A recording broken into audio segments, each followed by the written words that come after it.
trying to create a game that's very story-driven, very accessible for the mainstream, but also has the depth for the hardcore player.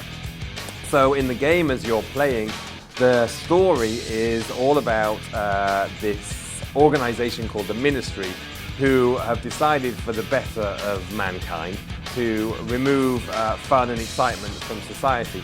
In actual fact, when we met Shaun at the start of the project, it was clear to us that he really wanted a big story-driven game. He was a story gamer. And we asked him, well, you know, what sort of stories do you like and what's your sense of humor and so on. And as a result, we used a guy called John Viner, who is a scriptwriter on the TV show Family Guy, who did the story, all the dialogues, all of the cutscenes, all that kind of stuff, to get that sense of humor and that narrative structure throughout the game. So immediately, it's a very different experience, I think, to most of the skateboarding games out there.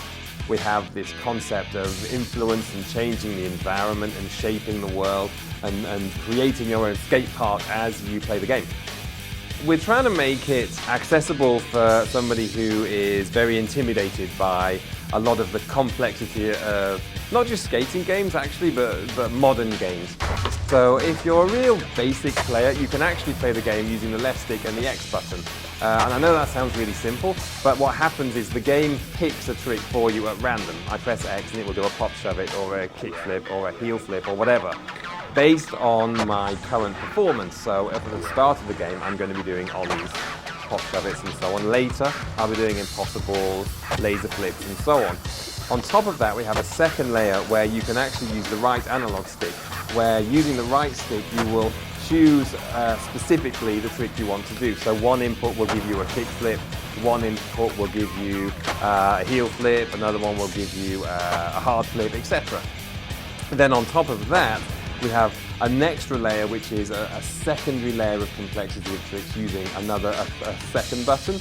And then obviously you can do nollie tricks, more advanced tricks, manuals, crooks, nose grinds, and so on. So what we find with the game is we're trying to tailor it to the level of ability of the player.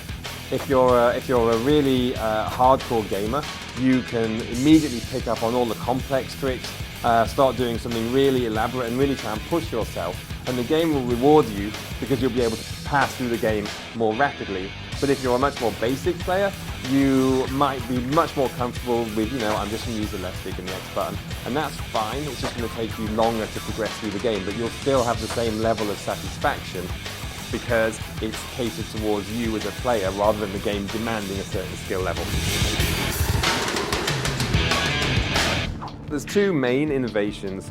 The transformation of the environment, which is a feedback for the player to show that you're doing well. So as you do tricks, you build what's called flow, and with your flow you can influence the environment. For example, trees will bloom, shops will grow, but more importantly you'll see kickers pop up. You'll see bowls appear, so you can go and do vert tricks in a bowl, or lumps will appear so you can get more speed and so on.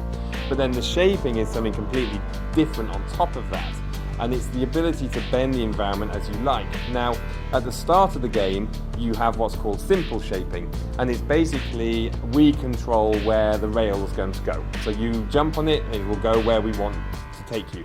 And the reason we do that is because we want the player to understand the concept of shaping before we put them in the position where they have to control it. So they'll jump on these rails, they'll shape and go to the right place, and the player will start to think about, okay, I'm seeing the environment in a completely different way to how it was before, because now I've reached a location that I couldn't have reached before, and now I'm building a skate line that I couldn't have made before.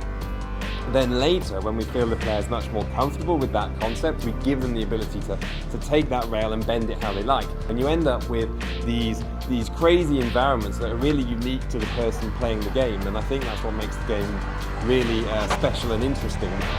So far, the reaction from everyone we've shown the game to has been really positive. People who've played it have been really pleasantly surprised, both by the accessibility and also the depth. I think the concept of the transformation and the shaping I think it's hard for us to communicate it. We're doing our best to get people to understand it, get people to see it. So, I hope that people will want to give it a chance, will want to play it and experience that. And I think when they do, and when people get their hands on it, all the feedback we've been getting has been really positive. So for us, it's cool because, it's a lot of effort to try and make this and to try and get it out there and to try and get people to understand it. So fingers crossed, it's working so far. Shaun Skateboarding is out this fall 2010 on PS3, Xbox 360, PC and Wii.